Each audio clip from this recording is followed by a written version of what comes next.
صرف ایک ٹانگ ٹوٹی ہے میری، ہاتھ نہیں۔ میں کھانا خود کھا سکتا ہوں۔ تم یہاں سے دفع ہو جاؤ، اور اب مجھے اپنی شکل اس وقت تک نہ دکھانا جب تک میں تمہیں اجازت نہ دوں۔ ارباز کے کاٹدار لہجے پر اس نے فوراً سے اپنی نگاہیں جھکا لی۔ وہ ارباز کی تکلیف کو سمجھتی تھی۔ اس کو احساس تھا کہ اس وقت وہ بہت بڑی اذیت سے گزر رہا ہے۔ کمرے سے باہر نکلنے کے بجائے وہ بیڈ پر ہی اس کی پاؤں والی جگہ پر ٹک کر بیٹھ گئی تھی۔ تمہیں سنائی نہیں دے رہا میں کیا کہہ رہا ہوں؟ ابھی اور اسی وقت اپنی شکل میری نظروں کے سامنے سے گم کرو۔ تم جیسی عورتوں کو میں بہت اچھے طریقے سے جانتا ہوں۔ مجھے پتا ہے کہ مجھ جیسے لنگڑے انسان سے شادی کر کے تم اپنی ادھوری محبت کو انجام تک پہنچانا چاہتی ہو۔ اس نے تیزی سے نفی میں سر ہلایا تھا۔ دل تھا کہ درد سے پھٹنے کو تیار ہو گیا تھا۔ ارباز جو کہ ایک نرم دل انسان تھا، جس نے کبھی کسی سے اونچی آواز میں بات نہیں کی تھی، آج اس کے منہ میں اس طرح کے تکلیف دہ الفاظ سن کر اسے اپنی روح چھلنی ہوتی محسوس ہو رہی تھی۔ ایسا کچھ بھی نہیں ہے۔ اگر مجھے زبان سے اس گھٹیا انسان کا نام میرے سامنے مت لو۔ وہ حلق کے بل دہاڑا تو وہ خوف سے اپنی جگہ پر اچھل پڑی۔ وہ ٹھیک کہہ رہا تھا۔ ارباز کے سامنے اسے زمان کا نام نہیں لینا چاہیے تھا۔ وہ خاموشی سے اٹھی اور چھوٹے چھوٹے قدم اٹھاتے ہوئے کمرے سے باہر نکل گئی۔ اس کا چہرہ آنسوؤں سے بھیگا ہوا تھا۔ کیا ہوا ہے زویا، تم ٹھیک تو ہو؟ آنٹی فوزیہ کی آواز سن کر وہ ہوش کی دنیا میں آئی۔ اس نے جلدی سے اپنے آنسو صاف کیے۔ جی میں ٹھیک ہوں۔ کیا ارباز نے پھر سے تمہیں کچھ کہا ہے؟ نہیں تو انہوں نے مجھے کچھ بھی نہیں کہا، بس مجھے اپنی امی کی یاد آ رہی تھی۔ اس نے اپنے لبوں پر بڑی مشکل سے مسکراہٹ سجائی تھی، لیکن اس کی آنکھیں اس کے دل کا حال واضح بیان کر رہی تھی۔ تم اداس مت ہوا کرو، تم ہنستی کھیلتی ہوئی اچھی لگتی ہو۔ یہ کہہ کر انہوں نے پیار سے اس کا چہرہ تھپکا تھا۔ ہاں، وہ اتنی ہمدردی جتا سکتی تھی۔ ابھی بھی وہ ایک NGO کی میٹنگ کے سلسلے میں جا رہی تھی۔ پہلے ہی دیر ہو چکی تھی۔ وہ یہاں پر کھڑی ہو کر اپنی معمولی سی بہو کا غم نہیں سن سکتی تھی، اور یہ اہمیت جو وہ اسے دے رہی تھی، یہ بھی صرف اور صرف اپنے بیٹے کی وجہ سے تھا، کیونکہ وہ چاہتی تھی کہ ان کا بیٹا اپنی زندگی کی طرف واپس لوٹ آئے اور ایک آرٹیفیشل ٹانگ لگوا لے، مگر اس کے لیے راضی نہیں ہو رہا تھا۔ وہ اپنی سوشل لائف سے بھی مکمل طور پر کٹ گیا تھا۔ تھوڑی ہی دیر کے بعد وہ پھر سے کمرے کے اندر داخل ہوئی تھی، مگر کھانا ویسے کا ویسے ہی پڑا ہوا تھا۔ اس نے ایک نوالا بھی نہیں لیا تھا اور بیڈ گراؤنڈ کے ساتھ ٹیک لگا کر لیٹا ہوا تھا۔ کچھ آنسو اس کے گالوں پر آ کر رکے ہوئے تھے۔ وہ کوئی کمزور مرد نہیں تھا، مضبوط اعصاب کا مالک تھا، مگر اس سب کو بھی قبول کرنا اس کے لیے ناممکن تھا۔ وہ اس کے قریب جا کر بیٹھی۔ اس نے ارباز کے ہاتھوں پر اپنا ہاتھ رکھا۔ اس نے آنکھیں کھولی اور بے دردی سے زویا کا ہاتھ جھٹک دیا۔ تم آخر کس مٹی کی بنی ہوئی ہو؟ تمہیں میری ایک بار کہی ہوئی کوئی بات سمجھ میں کیوں نہیں آتی ہے؟ مجھے تم جیسی لڑکیوں کی ذات میں ذرا بھی دلچسپی نہیں ہے، اور یہ بات میں نے تمہیں پہلے بھی سمجھائی تھی۔ وہ اب یہ بات اس کے بازو کو مضبوطی سے دبوچتے ہوئے دو ٹوک انداز میں بولا تھا۔ تکلیف کے مارے زویا کی آنکھوں میں آنسو آ گئے تھے۔ میں آپ کو بس اتنا بتانا چاہتی ہوں کہ میں یہاں پر کسی پرسنل مقصد کے تحت نہیں آئی ہوں۔ جس دن میرا آپ سے نکاح ہوا تھا، اس دن میں نے فیصلہ کر لیا تھا کہ میں اب اپنی ساری وفاداری صرف اور صرف آپ کے نام کروں گی۔ تم جھوٹ بولتی ہو، تم ایک فریبی عورت ہو، تم بھی اسی گھٹیا عورت کی کزن ہو جس نے مجھے اس وقت چھوڑ دیا جب مجھے اس کی سب سے زیادہ ضرورت تھی۔ اب تم یہاں پر صرف اور صرف میرا تماشا اور میری بے بسی دیکھنے کے لیے آئی ہو، تاکہ فریحہ کو بتا کر تم میرا مذاق بنا سکو۔ میں نہیں جانتی کہ کیسے آپ کے دل سے یہ بدگمانی دور ہوگی۔ مگر میں آپ کو اتنا ضرور بتا دینا چاہتی ہوں کہ اب نہ تو زمان کا اور نہ ہی فریحہ کا میری زندگی میں کوئی کردار ہے۔ صرف اور صرف آپ کی ذات میرے لیے اہمیت رکھتی ہے، اور میں یہ بھی چاہتی ہوں کہ آپ اپنے ماضی کو بھول جائیں۔ یہ کہہ کر وہ خاموش ہو گئی تھی اور کھانے کے برتن اٹھا کر باہر چلی گئی تھی، کیونکہ جانتی تھی کہ ارباز بہت ضدی ہے۔ اس نے دادی جان سے جا کر بات کی اور پھر تھوڑی ہی دیر کے بعد ارباز نے دادی جان کے ہاتھوں سے کھانا کھایا تھا۔ رات کے وقت وہ سونے کے لیے اس کے پاس آئی۔ اس نے دیکھا کہ وہ دوسری طرف کروٹ لے کر لیٹا ہوا تھا۔ اس کا دل زور زور سے دھڑک رہا تھا۔ ارباز کی ٹانگ اب ہیل کر چکی تھی۔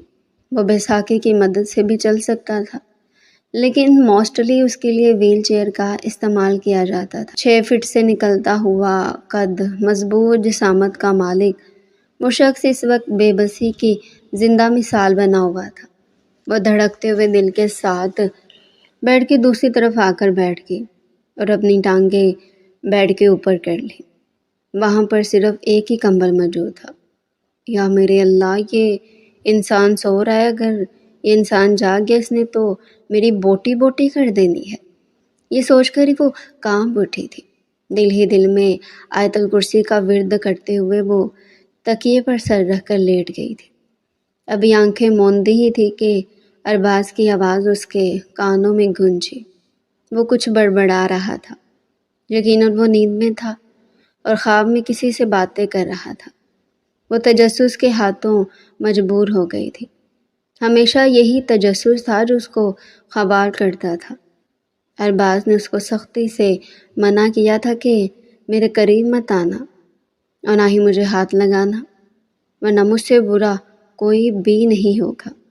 وہ ہلکا سا اس کے چہرے پر جھکی تھی اور اپنے کان اس کے ہونٹوں کے قریب کر لیے تھے، مگر اس کے باوجود بھی اسے کچھ سنائی نہیں دے رہا تھا۔ اسی وقت ہی ارباز کی آنکھ کھل گئی تھی۔ اپنی لال انگارہ آنکھوں سے اس نے اپنے انتہائی قریب موجود اس حسینہ کو دیکھا تھا، جس کے لمبے سیاہ بال ارباز کے چہرے پر بکھرے ہوئے تھے اور جن سے اٹھتے ہوئے شیمپو کی خوشبو اس کو مدہوش کر رہی تھی۔ چند لمحوں کے لیے تو وہ اسی طرح سے ایک ہی جگہ پر سٹل لیٹا رہا۔ جب محترمہ کو اندازہ ہوا کہ ارباز کی سانسیں تھوڑی سی نرم اور دھیمی ہو گئی ہے اور حد سے زیادہ گرم ہو گئی ہیں، تو وہ بے چین ہو گئی تھی۔ ابھی وہ پیچھے کی طرف ہٹنے لگی تھی کہ ارباز نے اس کو دوبارہ سے بازوؤں سے دبوچ کر اپنے نیچے کر لیا تھا۔ وہ اس وقت اپنی لال انگارہ آنکھوں سے اس کو گھورے جا رہا تھا۔ اگر تو تمہیں لگتا ہے کہ میں کمزور ہوں تو یہ تمہاری سب سے بڑی غلط فہمی ہے۔ اس کے چہرے پر اپنی نظریں گھاڑتے ہوئے وہ عجیب سے انداز میں بولا تھا۔ وہ کسی بن پانی کی مچھلی کی طرح اس کی باہوں میں تڑپ رہی تھی اور پھر وہ خود کو آزاد کروانے کی کوششوں میں ہلکان ہو رہی تھی۔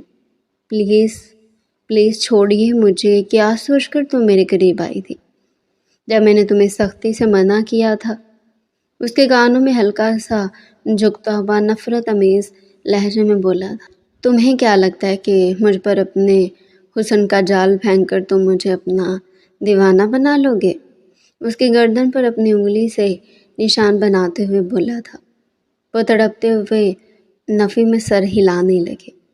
نہیں، میرا ایسا کوئی ارادہ نہیں تھا۔ میرے کمرے میں کیوں آئی؟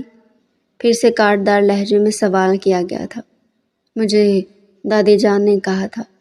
پلیز مجھے معاف کر دیں، وعدہ کرتی ہوں کہ دوبارہ آپ کے کمرے میں نہیں آؤں گی۔ وہ آنسو بہانے لگی تھی۔ دونوں کے درمیان فاصلہ بہت ہی کم تھا۔ اگلے پل ارباز اس کے اوپر ہی گر گیا تھا۔ اسے اپنی دھڑکنیں رکتی ہوئی محسوس ہو رہی تھی۔ وہ بڑی مشکل سے ارباز کے نیچے سے نکلی تھی۔ دیکھو، میری بات اب دھیان سے اور غور سے سنو۔ میں تمہارے ساتھ ازدواجی تعلق قائم نہیں کرنا چاہتا ہوں۔ میں جانتی ہوں کہ مجھے اپنی بیوی کے روپ میں قبول کرنا آپ کے لیے بہت مشکل ہے، اور آپ کو یہ سب کچھ قبول کرنے میں بھی وقت لگ جائے گا۔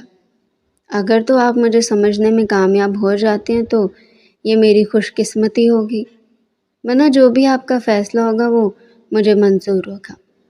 میں چاہتی ہوں کہ جب تک ہم ایک دوسرے کے ساتھ ہیں ہم ایک دوسرے کو سمجھیں، ایک دوسرے کی قدر کریں اور ایک دوسرے کو اہمیت دیں۔ اگر آپ مجھے اپنی بیوی کا درجہ نہیں دینا چاہتے تو نہ دیں، لیکن کم از کم آپ میری عزت تو کریں۔ وہ بہت ہی سوچ سمجھ کر بات کر رہی تھی، کہیں ایسا نہ ہو کہ اس کی کوئی بات ارباز کو بری لگ جائے۔ وہ بھی ایک لمحے کے لیے چپ کر گیا۔ تم میرے دشمنوں کے خاندان میں سے ہو، جو آپ کے دشمن ہیں نا وہ میرے بھی دشمن ہیں۔ آپ اچھے طریقے سے جانتے ہیں کہ میری وہاں پر کیا اہمیت تھی۔ اس بارے میں سوچوں گا، اب خاموش ہو جاؤ، مجھے تمہاری آواز نہ آئے، مجھے نیند آ رہی ہے۔ دوبارہ مجھے ڈسٹرب کیا تو دھکے مار کر اپنے کمرے سے باہر نکال دوں گا۔ اب کی بار ارباز نے اسے اپنے بیڈ سے اترنے کے لیے نہیں کہا تھا، وہ پھر سے گہری نیند کی وادیوں میں اتر گیا تھا۔ میڈیسن کھانے کی وجہ سے اسے جلد ہی نیند آ جاتی تھی، اور یہ بھی اس کے لیے اچھا تھا۔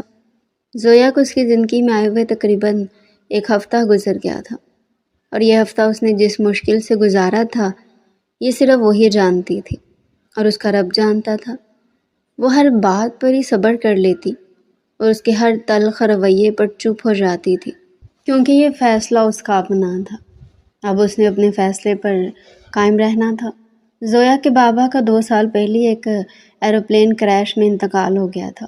زویا منہ میں سونے کا چمچ لے کر پیدا ہوئی تھی۔ اس کے بابا ایک بہت بڑے بزنس مین تھے۔ بچپن سے اس کو بہت محبت اور توجہ ملی تھی۔ وہ جس چیز کی بھی فرمائش کرتی تھی اس کے بابا اس کے قدموں میں لا کر رکھ دیتے تھے۔ اس کے بابا نے اپنی پسند سے شادی کی تھی، لیکن اس کی امی اس کی پیدائش کے وقت اس کے بابا کو چھوڑ کر چلی گئی تھی، اور انہوں نے اپنے سابقہ عاشق سے نکاح کر لیا تھا، اور پھر اپنی بیٹی کے حوالے سے بھی مکمل طور پر بیگانہ ہو گئی تھی، کیونکہ اپنے دوسرے شوہر کی طرف سے انہیں اجازت نہیں ہوئی تھی کہ وہ اپنی بیٹی کے ساتھ کسی بھی قسم کا رابطہ رکھتے۔ انہوں نے اپنے خاندان پر اپنی محبت کو ترجیح دی تھی۔ بیوی کے جانے کے بعد کامران صاحب بری طرح سے ٹوٹ گئے تھے، کیونکہ اسی عورت کی وجہ سے انہوں نے اپنے بابا کے ساتھ بغاوت کی تھی، اپنے بھائیوں کے ساتھ رشتہ توڑا تھا، اور اپنی تھوڑی سی جمع پونجی کی بنیاد پر ایک بزنس سٹارٹ کیا تھا جو کہ چند ہی سالوں میں آسمان کی بلندیوں کو چھونے لگا تھا۔ اور پھر زویا کی پیدائش کے بعد ان کے کاروبار میں مزید برکت پیدا ہو گئی تھی۔ وہ ان کے لیے خوش قسمت ثابت ہوئی تھی۔ ادھر ان کی بیوی انہیں چھوڑ کر چلے گئی، اور ادھر انہوں نے اپنے بھائیوں کے ساتھ دوبارہ سے اپنے تعلقات بہتر بنا لیے تھے۔ ان کی ایک بہت بڑی حویلی جن میں انہوں نے تایا جان کو، چچا جان کے خاندان کو بھی بلا لیا تھا۔ زویا شروع سے ہی چاہتی تھی کہ اس کے ڈھیر سارے کزن ہوں جن کے ساتھ وہ ہلا گلا کیا کرے، لیکن وقت گزرنے کے ساتھ ساتھ اس کو اندازہ ہوا تھا کہ اس کے سارے کزنز اس سے جیلس ہوتے ہیں۔ وہ ہمیشہ اس کو تکلیف پہنچانے والی باتیں کرتے تھے۔ جب وہ اپنے بابا کے پاس روتی ہوئی آتی تو اس کے بابا پیار سے اس کے بالوں کو سہلاتے اور پھر اس کے سامنے اس کے کزنوں کو ڈانٹتے تھے۔ کامران صاحب کے کسی بھی بھائی میں بھی اتنی ہمت نہیں تھی کہ وہ ان سے سوال جواب کرتے، اور پھر جب وہ 15 سال کی ہوئی تو اس کے بابا کا انتقال ہو گیا تھا۔ ادھر اس کے بابا اس دنیا سے رخصت ہوئے تھے، اور ادھر اس کے تایا اور چچا نے سارے بزنس پر قبضہ جما لیا تھا۔ ساری پراپرٹی انہوں نے فوراً ہی اپنے نام کروا لی تھی، اور جو تھوڑی سی جائیداد زویا کے نام پر تھی وہ بھی انہوں نے اس سے چھین لی تھی۔ وہ حویلی جس میں وہ پہلے ملکہ کی حیثیت سے رہتی تھی اب وہاں پر اسے نوکرانی کی حیثیت دے دی گئی تھی۔ اس کی تمام فیملیز کزن جو پہلے ہی اس سے جلتی تھی، اس کی ڈریسنگ سے لے کر اس کے کمرے تک وہ ہر چیز پر قبضہ جما چکی تھی، اور اسے ایک چھوٹے سے اسٹور روم میں پھینک دیا گیا تھا۔ وہ بچپن سے ڈرپوک اور ڈبوسی تھی، اور پھر ایک دن اس کے چچی نے اسے دھکے دے کر حویلی سے باہر نکال دیا تھا۔ وہ اپنے ماموں جان کے پاس آ گئی تھی۔ اس کی ممانی کافی عرصے سے ایک مفت کی نوکرانی تلاش کر رہی تھی۔ اور وہ وہاں پر بھی اسے گھر کے سارے کام کرواتی تھی اور بدلے میں اسے کھانے کو دے دیتی تھی۔ وہ اپنی کزن ضربہ کی اترن پہنتی تھی۔ سال میں اس کی ممانی صرف اور صرف ایک بار اسے نیا جوڑا بنا کر دیتی تھی، لیکن پرانے کپڑوں میں بھی اس کی خوبصورتی میں ذرا بھی کمی واقع نہیں ہوتی تھی۔ اس کے حسن، اس کے سفید رنگ اور خوبصورت نقش کی وجہ سے اس کی کزن اسے بہت جلتی تھی۔ ضربہ کی منگنی شہر کے سب سے بڑے بزنس مین ارباز خان سے ہو چکی تھی۔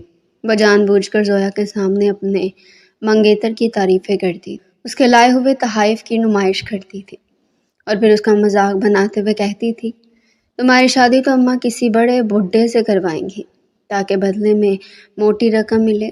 جو تم پر خرچ کیا وہ سب کچھ وصول تو کرنا ہی ہے نا۔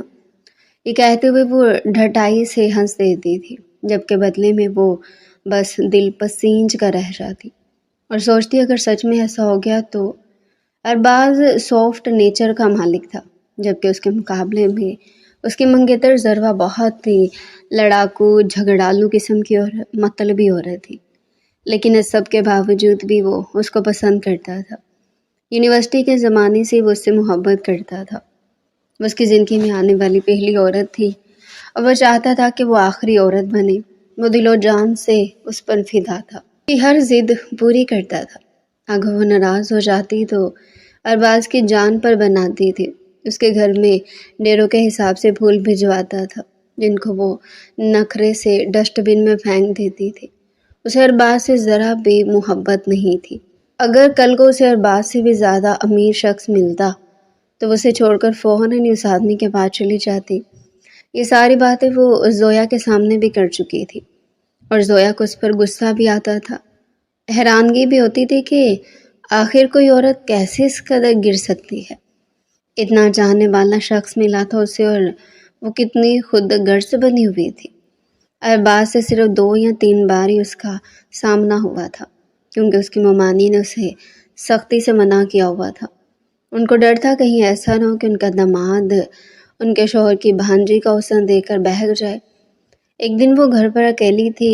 ممانی اور ضربہ ضروری کام سے مارکیٹ گئے ہوئے تھے۔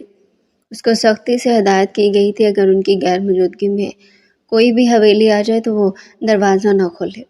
وہ کھانا بنانے میں مصروف تھی کہ اچانک ہی بیل بجی۔ ملازمہ تھوڑی دیر پہلے اپنے کوارٹر میں گئی تھی، کیونکہ اس کے بیٹے کی طبیعت خراب تھی۔ اگر کوئی اجنبی ہوتا تو گارڈ اسے مین گیٹ سے اندر بھی نہ آنے دیتا۔ یقیناً ممانی اور ضربہ ہی ہوں گے، مگر وہ اتنی جلدی کیسے؟ آگے یہ سوچتے ہوئے وہ لاؤنج کے دروازے کی طرف بڑھ گئی۔ جب اس نے پوچھا تو دوسری طرف سے اسے ارباز کی بھاری آواز سنائی دی تھی۔ اس نے ہچکچاتے ہوئے دروازہ کھول دیا تھا۔ وہ اس گھر کا داماد تھا، ایسا نہ ہو کہ وہ دروازہ کھولنے سے انکار کرے تو وہ جا کر اس کی ممانی کو شکایت لگا دے۔ آج کل اس کی منگیتر صاحبہ تو کچھ زیادہ اسے اکھڑی اکھڑی رہنے لگی تھی۔ ارباز کے لبوں پر دوستانہ مسکراہٹ پھیلی ہوئی تھی۔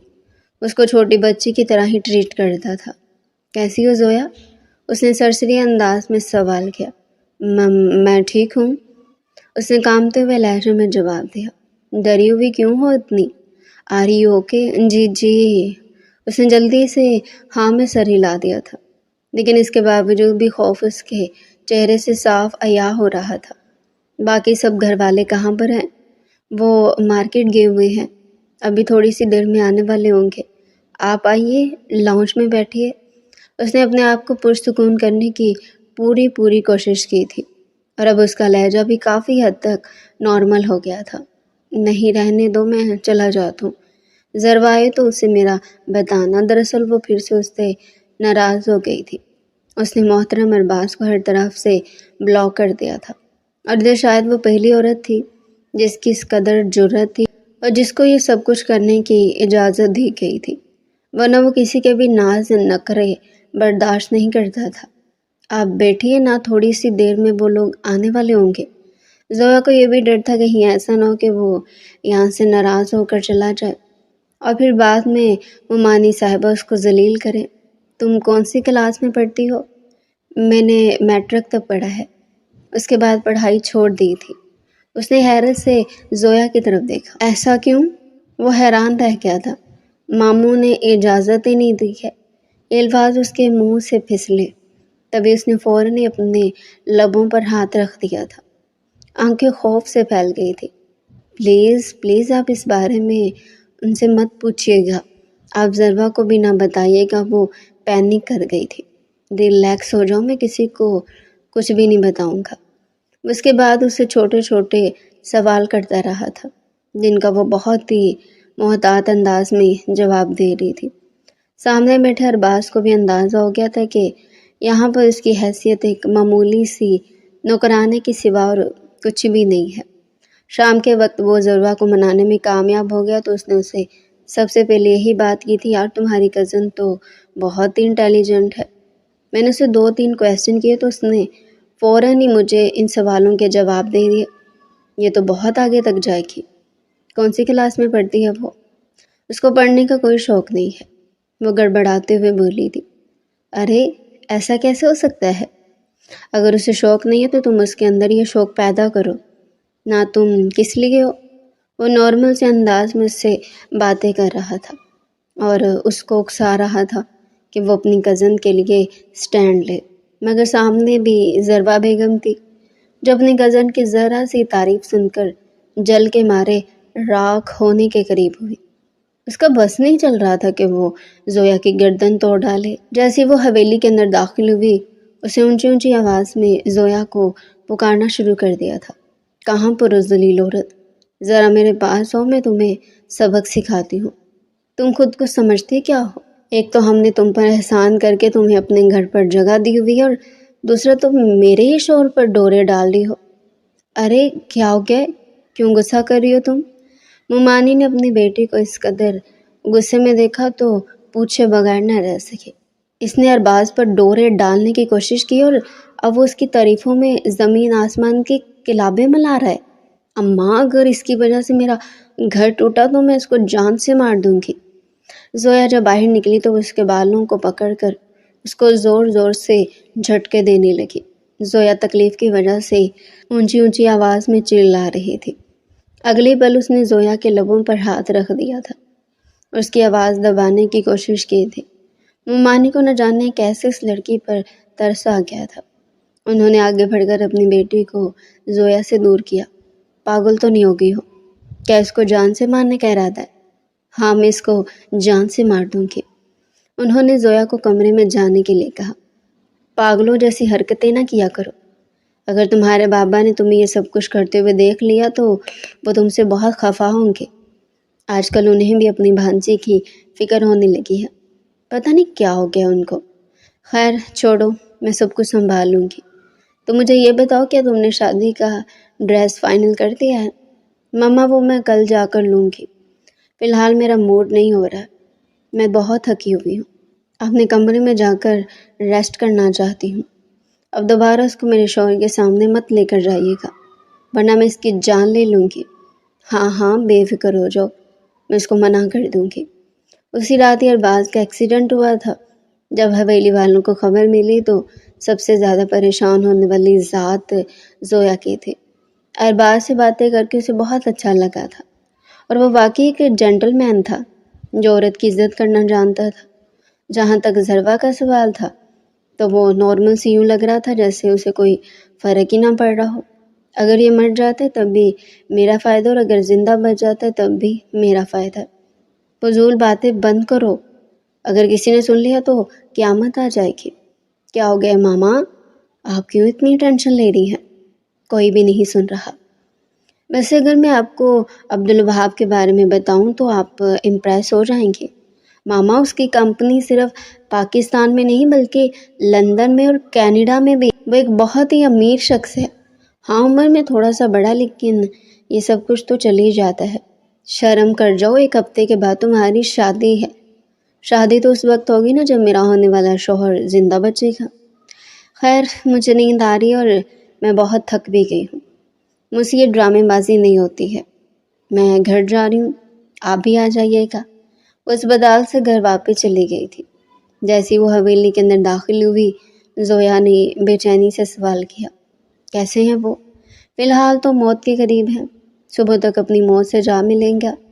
نفرت سے اپنا سر جھٹکتی ہوئی وہ اپنے کمرے میں چلی گئی تھی، اور پھر اگلے دن اسے جو خبر ملی اسے لگا کہ اس کے قدموں کے نیچے سے زمین نکل گئی ہے۔ ارباز صاحب ایک ٹانگ سے معذور ہو گئے تھے۔ وہ کہنے لگی، میں ایک لنگڑے انسان سے شادی نہیں کروں گی۔ اس نے انتہائی زہریلے لہجے میں کہا تھا۔ اس کے بابا اس کی بات سن کر اپنی جگہ پر جم گئے تھے۔ انہیں اپنی بیٹی سے بالکل بھی اس سب کی امید نہیں تھی۔ تم ہوش میں تو ہو؟ یہ تم کیا کہہ رہی ہو؟ بابا، میں اچھی طرح سے جانتی ہوں میں کیا کہہ رہی ہوں۔ اسے انسان سے شادی کر کے میں نے اپنا مذاق نہیں بنوانا ہے۔ سب لوگ کیا کہیں گے کہ میں ایک لنگڑے کی بیوی ہوں؟ کبھی بھی نہیں، میں اسے محبت کرتی تھی، محبت اپنی جگہ پہ، لیکن اس محبت کے چکر میں اب میں اپنی زندگی برباد نہیں کر سکتی ہوں۔ آپ بس یہ رشتہ توڑ دیں۔ شادی کے کارڈ بڑھ چکے ہیں اور تمہارے سسرال والوں نے صاف صاف کہہ دیا کہ ایک ہفتے کے بعد وہ تمہیں رخصت کروانے کے لیے آئیں گے۔ نکاح سادگی سے کیا جائے گا۔ انہیں کہیں کہ وہ اپنے بیٹے کو اپنے پاس ہی رکھیں اور اپنے گھر پر ہی بیٹھی رہیں، کیونکہ میں یہاں سے رخصت ہو کر اب کبھی بھی اس حویلی میں نہیں جاؤں گی۔ جب ارباز کو ان باتوں کے بارے میں پتہ چلا تو وہ بہت بری طرح سے ٹوٹ گیا تھا۔ کہیں نہ کہیں دل میں یہ امید تھی کہ اس کی منگیتر اس کے ساتھ دے گی، اس کو سنبھالے گی اور اس مشکل وقت میں اس کے کام آئے گی۔ ڈاکٹر نے اسے یہ بھی تسلی دی تھی کہ تم آرٹیفیشل ٹانگ لگوا سکتے ہو، مگر اس کے لیے سب سے پہلے تمہارے زخم کا ابھرنا ضروری ہے۔ 3 ہفتوں تک وہ ہسپتال ہی رہا تھا، پھر وہ حویلی شفٹ ہو گیا تھا۔ کسی سے بھی بات نہیں کرتا تھا، ہر وقت غصہ کرتا رہتا تھا۔ فوزیہ بیگم اپنے بیٹے کی یہ حالت دیکھ کر خون کے آنسو روتی تھی۔ اس کی دیکھ بھال کے لیے جتنے بھی لوگوں کو رکھ چکی تھی سبھی بھاگ گئے تھے، کیونکہ وہ اس کا غصہ برداشت نہیں کر سکتے تھے۔ وہ ایک بار پھر ذروہ سے بات کرنے کے لیے اس کی حویلی گئے۔ زویا نے انہیں لاؤنج میں بٹھایا کیونکہ اس کی ممانی کو کم تھا، خود بھی وہ تھوڑے ہی فاصلے پر بیٹھ گئی تھی۔ اس کی ممانی نے اسے یہ بھی نصیحت کی تھی کہ جا کر ان کو کمپنی دو۔ زویا سے باتیں کر کے ان کو اندازہ ہوا تھا کہ وہ بہت ہی معصوم اور بے وقوف ڈرپوک سی لڑکی ہے۔ اس وقت ان کا دماغ بہت ہی تیزی سے کام کر رہا تھا۔ بیٹے کی دیکھ بھال کے لیے کوئی نہ کوئی تو چاہیے تھا، تو کیوں نہ وہ اس لڑکی کو ہی لے جاتی اپنی بہو بنا کر، اور پھر جب ان کا بیٹا صحتیاب ہو جاتا تو وہ اس کو طلاق دلوا دیتی۔ اس کے بارے میں انہوں نے اس کی ممانی سے بات کرنے کا فیصلہ کیا تھا۔ رمشا بیگم تو دل و جان سے تیار ہو گئی تھی۔ وہ پہلے فوزیہ بیگم کے سامنے شرمندہ سی تھی اور کسی طرح سے اپنے گناہ کا مداوع کرنا چاہتی تھی۔ تو پھر ٹھیک ہے بھابھی، آپ نکاح کی تیاری کریں، میں 3 ہی دنوں کے بعد اس کو یہاں سے رخصت کر کے لے جاؤں گی۔ زویا کو جب پتہ چلا تو وہ بہت زیادہ گھبرا گئی تھی۔ اسے اندازہ تھا کہ ارباز بہت غصے میں ہے، وہ تکلیف میں ہے، اپنا سارا غصہ اسی پر ہی اتارے گا، اور وہ اس کی کزن ذروہ سے محبت کرتا ہے۔ وہ کبھی بھی اسے وہ محبت، وہ عزت نہیں دے پائے گا جس کی وہ حقدار ہے۔ اس نے ممانی کو انکار کرنا چاہا تھا، لیکن بدلے میں اسے مار اور تانے سننے کو ملے تھے۔ اس نے اس رات حویلی سے بھاگنے کی بھی کوشش کی تھی، لیکن اس سے پہلے کہ وہ دروازے سے پار ہوتی، اس کی ماں کا چہرہ اس کی نظروں کے سامنے گھومنے لگا تھا۔ انہوں نے بھی یہی غلطی کی تھی۔ وہ بری طرح سے بے بس ہو گئے تھے، سمجھ نہیں پا رہی تھی کہ کیا کرے۔ کاش ماما آپ میرے ساتھ ہوتی، کاش آپ سے رابطے کا کوئی ذریعہ ہوتا تو میں آپ سے ہی مدد مانگ لیتی۔ نہ جانے آپ کہاں پر چلی گئی ہیں، مجھ سے بہت دور۔ وہ سسکنے لگی تھی۔ ذروہ اس کے پاس آئی اور اسے نفرت بھرے لہجے میں کہنے لگی، آخر کب تک تم میرا تھوکا ہوا چاٹتی رہو گی؟ شاید یہی میری قسمت ہے، اس نے مایوسی بھرے انداز میں کہا تھا۔ خیر، مجھے بہت افسوس ہو رہا ہے اور حیرانگی بھی ہو رہی ہے کہ آخر تم ایک لنگڑے سے شادی کرنے کے لیے کیسے تیار ہو سکتی ہو، جبکہ تم یہ بھی جانتی ہو کہ وہ مجھ سے محبت کرتا ہے، وہ میرے قابو میں ہے۔ اگر میں چاہوں تو میں تمہاری شادی شدہ زندگی میں بھی ہلچل مچا سکتی ہوں۔ آپ اس وقت تک میرا کچھ نہیں بگاڑ سکتی جب تک میرا رب نہ چاہے۔ بے ساختہ اس کی زبان سے نکلا تھا۔ وہ اس کی جرأت پر حیران رہ گئی تھی۔ ارے ابھی تو اس لنگڑے بزنس مین سے تمہارا نکاح بھی نہیں ہوا اور اتنی لمبی زبان آ گئی ہے تمہارے منہ میں۔ چلو خیر، نکاح کے بعد تمہیں اندازہ ہو ہی جائے گا کہ تمہاری حیثیت اس کی زندگی میں ایک 2 کوڑی کی عورت کے علاوہ اور کچھ بھی نہیں ہے۔ ایک ایسی عورت جسے صرف اور صرف ضرورت کے وقت استعمال کیا جا سکتا ہے۔ اپنی بات مکمل کرتی وہ وہاں سے چلے گئی تھی۔ اس کا نکاح ارباز سے ہو گیا تھا۔ اسے دلہن نہیں بنایا گیا تھا بلکہ وہ اسی سادہ لباس میں ملبوس تھی۔ جب وہ کمرے کے اندر داخل ہوئی تو ارباز نے اسے دیکھ کر نفرت سے اپنی گردن پھیر لی تھی۔ یہاں سے دفع ہو جاؤ، میں تمہاری شکل بھی نہیں دیکھنا چاہتا۔ یہ نکاح اس نے اپنی دادی جان کی ایموشنل بلیک میل کرنے پر کیا تھا۔ نیلم بیگم نے زویا کو سمجھایا تھا کہ تمہیں بہت ہی صبر تحمل سے کام لینا ہوگا، کیونکہ وہ شخص ابھی ٹوٹا ہوا ہے، اس کے زخم ابھی بھرے نہیں ہیں۔ یہ سن کر وہ مزید ڈسٹرب ہو گئی تھی۔ کیا وہ اس قدر گئی گزری تھی کہ اگر کسی مرد کی زندگی میں شامل ہوئی بھی تھی تو وہ بھی صرف اور صرف اس کا دل بہلانے کے لیے؟ تقریباً 1 ہفتے تک وہ اس کی نفرت برداشت کرتی رہی تھی۔ وہ روز راتوں کو اٹھ اٹھ کر روتی تھی۔ اس کے دل کا درد کم ہونے کا نام نہیں لیتا تھا۔ وہ اپنے رب سے شکوے شکایتیں کرتی تھی، اپنی ماں کو یاد کرتی تھی، لیکن اس نے کبھی بھی کسی کو بد دعا نہیں دی تھی۔ مگر پھر ایک دن اسے یہ احساس ہو گیا تھا کہ جس تکلیف سے وہ گزری ہے تو کچھ بھی نہیں ہے۔ اصل تکلیف میں تو ارباز صاحب ہے، جس کو مشکل وقت میں اس کے اپنوں نے چھوڑ دیا ہے، اور وہ اس قدر بے بس ہے کہ دوسروں کا محتاج بن گیا ہے۔ اب اگر وہ اسے باتیں بھی سناتا تھا تو وہ خاموشی سے اس کی باتیں برداشت کر لیتی تھی۔ اور پھر اس رات وہ زبردستی اس کے کمرے میں گئی تھی۔ ذرا سی ریکویسٹ کرنے پر ارباز اس کی بات مان گیا تھا۔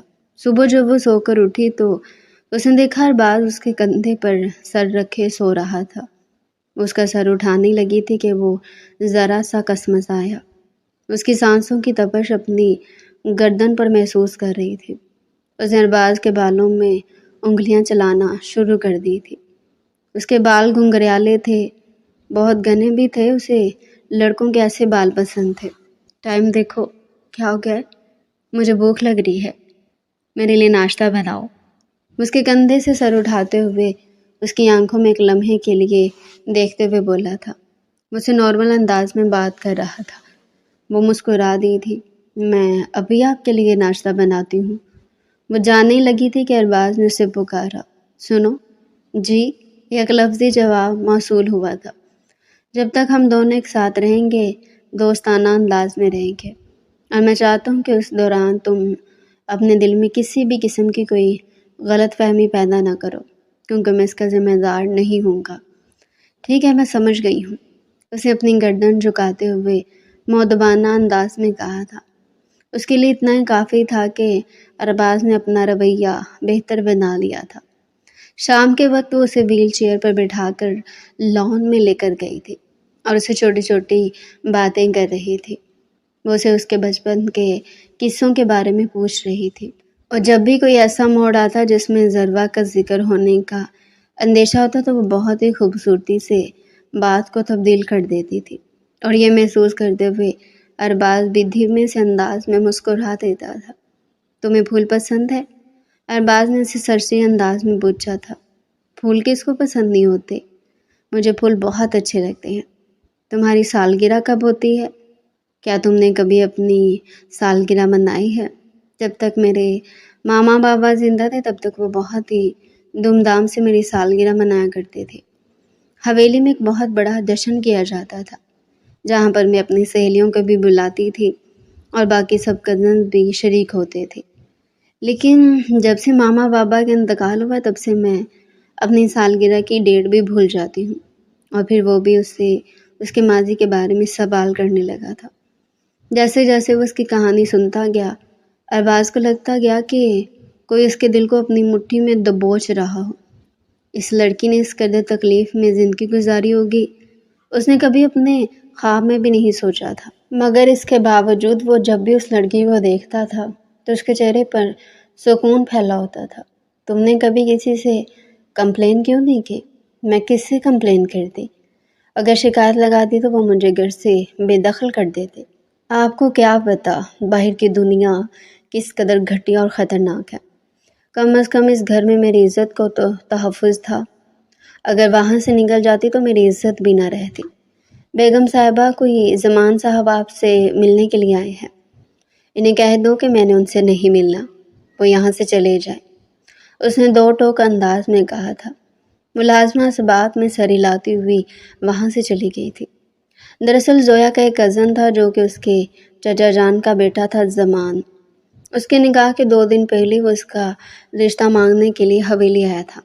وہ اس کو پسند کرتا تھا، لیکن امریکہ ہونے کی وجہ سے کوئی سٹینڈ نہیں اٹھا پا رہا تھا۔ اعلیٰ تعلیم حاصل کر کے جیسی وہ واپس آئے تو سب سے پہلے اس نے زویا کا رشتہ مانگا، لیکن ممانی جان نے انکار کر دیا تھا۔ زویا کو بھی اس کی ذات سے کوئی دلچسپی نہیں تھی، کیونکہ وہ ایک عیاش طبیعت کا مالک تھا۔ وہ ارباز کا ساتھ ملنے پر اپنے رب کا لاکھ لاکھ شکر ادا کر رہی تھی اور اپنے رب سے دعا کرتی تھی کہ یہ ساتھ زندگی بھر کا ہو جائے، کیونکہ ارباز ایک اچھا انسان تھا۔ ابھی تکلیف کی وجہ سے وہ تھوڑا غصہ کر جاتا تھا، مگر وہ دل کا برا نہیں تھا۔ ویسے اگر تم مجھے اس انسان کے بارے میں سچ سچ بتا دو گی تو میں تمہیں بالکل بھی جج نہیں کروں گا۔ اب چونکہ ہم لوگ دوست بن گئے ہیں، جب بھی وہ یہ لفظ اپنے منہ سے نکالتا تھا تو وہ پہلو بدل کر رہ جاتی تھی۔ اب اسے کیا بتاتی کہ لڑکا لڑکی کبھی بھی دوست نہیں ہو سکتے ہیں۔ وہ اس کی پسندیدہ عورت بننا چاہتی تھی اور اس کے لیے اسے یقیناً بہت زیادہ صبر کرنا تھا۔ میں نے آپ کو پہلے بھی بتایا تھا کہ میں اس انسان کی ذات میں کوئی دلچسپی نہیں رکھتی ہوں۔ میں تو اسے ٹھیک طرح سے جانتی بھی نہیں ہوں اور نہ ہی میں نے کبھی اس نظر سے دیکھا ہے۔ وہ چپ ہو گیا تھا۔ کچھ ہی دنوں کے بعد وہ اس کے ساتھ فارم ہاؤس گئی تھی۔ اس فارم ہاؤس سے تھوڑے فاصلے پر ایک ندی بہتی تھی جس کا پانی بہت ہی صاف تھا۔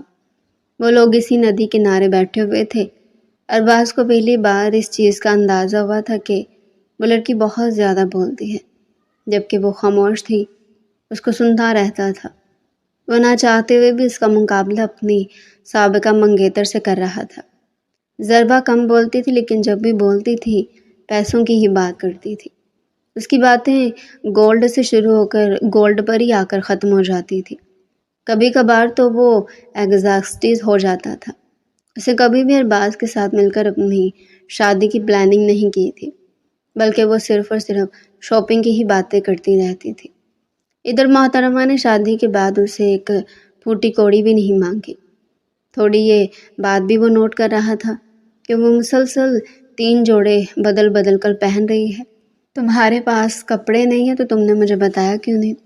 آپ نے کبھی پوچھا ہی نہیں۔ کم از کم اپنی ضروریات کے بارے میں تو مجھے بتاؤ۔ تم میرے نکاح میں ہو، میری ذمہ داری بھی ہو، اس کے علاوہ بھی آپ پر بہت ذمہ داریاں بنتی ہیں۔ اس نے انتہائی عام سے لہجے میں کہا تھا۔ وہ چپ ہو گیا تھا۔ آپ بھی میرے ساتھ شاپنگ پر چلیے نا۔ اس نے آج اپنی ساس کا دیا ہوا جوڑا پہنا تھا، اپنے بال کھلے چھوڑ دیے تھے اور دوپٹہ گلے میں پھیلا کر ڈال دیا تھا۔ وہ بہت ہی پیاری لگ رہی تھی۔ آسمان سے اتری ہوئی کوئی حور معلوم ہو رہی تھی۔ ایک سمپل سے خوبصورت جوڑے نے اس کے حسن کو 4 چاند لگا دیے تھے۔ اس کو دیکھتا رہ گیا تھا۔ میں آپ سے بات کری ارباز، آپ بھی میرے ساتھ شاپنگ پر چلیں نا، بہت مزہ آئے گا۔ تمہیں میرے ساتھ جاتے ہوئے شرمندگی نہیں ہوگی کیا کہ ایک انسان بے ساکھی کی مدد سے تمہارے ساتھ چل رہا ہوگا؟ تمہیں میری وجہ سے بار بار رکنا پڑے گا اور لوگ تم پر ہنسیں گے۔ کیسی باتیں کر رہے ہیں آپ؟ مجھے لوگوں کی پرواہ نہیں ہے، مجھے صرف اور صرف آپ کا ساتھ چاہیے۔ یہ کہہ کر وہ ایک لمحے کے لیے خاموش ہو گئی تھی۔ آپ بھی میرے ساتھ چل رہے ہیں، بس فائنل ہو گیا۔ کافی عرصے کے بعد وہ حویلی سے باہر نکلا تھا، کیونکہ وہ اس سے پچھلے 3 ہفتوں سے ضد کر رہی تھی۔ پہلے 3-4 بار تو اس نے زویا کو ڈانٹ کر خاموش کروا دیا تھا، مگر پھر بھی وہ باز نہیں آئی تھی۔ جب فوزیہ بیگم کو اس بارے میں پتہ چلا تو انہیں بھی خوشگوار سی حیرت ہوئی۔ لوگ ان لوگوں کی طرف عجیب انداز میں دیکھ رہے تھے۔ 2-3 لوگوں نے تو لقمہ بھی دیا تھا، مگر زویا نے توجہ نہیں دی اور اسے اپنے شوہر کا ہاتھ مضبوطی سے پکڑ لیا۔ اس کی وجہ سے جان بوجھ کر چھوٹے چھوٹے قدم اٹھا رہی تھی اور پھر اس کی وجہ سے وہ